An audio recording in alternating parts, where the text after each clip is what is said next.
Hi, I'm Don Jurgler, editor of Claims Journal. Our team here works to bring you regular videos highlighting experts speaking for a few minutes on a claims-related topic they wrote about for us recently. The videos are part of a new initiative to bring you a better, redesigned Claims Journal experience, which includes an entire section of expert viewpoints with trends and insight. Take a moment to check out our new homepage and other expert viewpoints on claimsjournal.com. We hope you enjoy this brief interview. Thank you. Hello, everyone, and welcome to the latest edition of our Claims Journal Expert Viewpoint video series. My name is Alan Laman, and I'm a content editor at Insurance Journal and at Claims Journal, and I'm going to be your host today. I'm thrilled to be joined by Pragatee Dhakal, the Director of Claims Solutions at CLARA Analytics. Pragatee, thank you so much for taking the time to join us today. Thanks so much, Alan, for having me. Yeah, you wrote a really interesting expert viewpoint for the Claims Journal website that we published on the news site a couple months back. And so I'm excited today just to kind of pick your brain a little bit more on that topic, which was specifically about nuclear verdicts and their impact on casualty claims.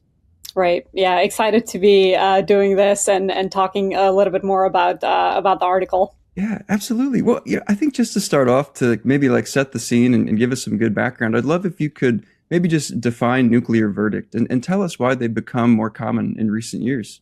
Sure.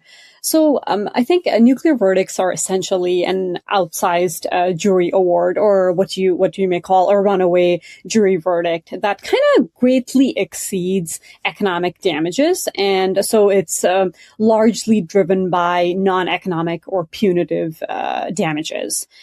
And I would say a wide variety of factors, like corporate distrust, plaintiffs' counsel anchoring juries to a large number, and of course social inflation. And I think lately a very effective emotional storytelling are kind of making these verdicts more common.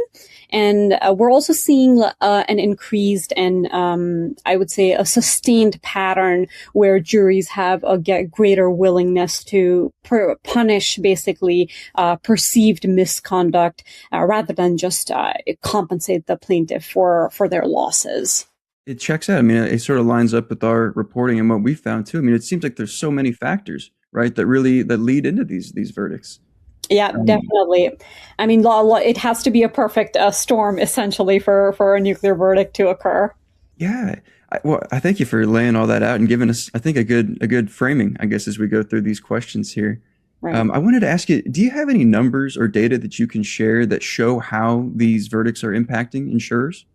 Yeah, absolutely. I mean, no surprise that these verdicts are only becoming more and more frequent. And I think touched a little bit on this in my article too, where, I think in 2024 alone, there were, 135 instances of reported nuclear verdicts that totaled about 31 billion. And of those, 49 verdicts were over $100 million. So you can imagine the impact of almost 31 billion in verdicts. And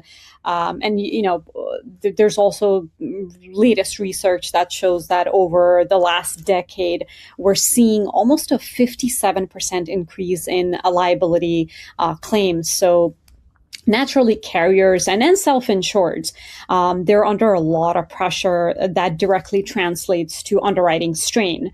I think I referenced this where there's a cumulative underwriting loss of about 43 billion just between 2019 and 2023. And of course, the impact a nuclear verdict has is not just on carriers and self-insureds. You have to look at the consumers like you and I, and that impact is equally damaging because now we're facing extremely high premiums for reduced amount of coverage. So I think it's the impact we feel is all around for consumers and carriers. Yeah, I mean, those are some huge numbers, the ones that you just laid out there. I mean, it's kind of even hard to wrap your head around that much money, Right. Yeah, but yeah, that gives us great context, I think. And I want to drill down just a little bit. And I wanted to ask you, I mean, what kinds of claims are you seeing are most at risk for going to trial and ultimately ending in a nuclear verdict or in one of these outsized settlements? Yeah, I would say I wouldn't particularly classify a specific type of claims, although we do see a higher trend in trucking type of claims or product defect type of claims. But earlier I kind of said, you need a perfect storm for a case to go to nuclear verdict. And I think that storm essentially is a mix of severe injuries or fatality, essentially some type of catastrophic harm to the plaintiff, alongside the plaintiff coming across incredibly sympathetic. And you also need to have the correct venue and jury pool that's likely going to be influenced by, certain strategies and tactics that plaintiff's counsel employ. And obviously, you need to have the right plaintiff counsel to try these cases all the way to nuclear verdict. Well, no, I think the last thing that I wanted to ask you, Pragatee, is just when we talk about like everything that we've talked about, how is this environment, how is everything that's happening shaping or reshaping claim strategies for insurers? Yeah, nuclear verdicts are certainly kind of pushing claims teams to act earlier and act more aggressively. So that can mean a variety of different things, like flagging higher severity cases sooner. They're doing a more deeper dive into their investigations earlier on. They're making,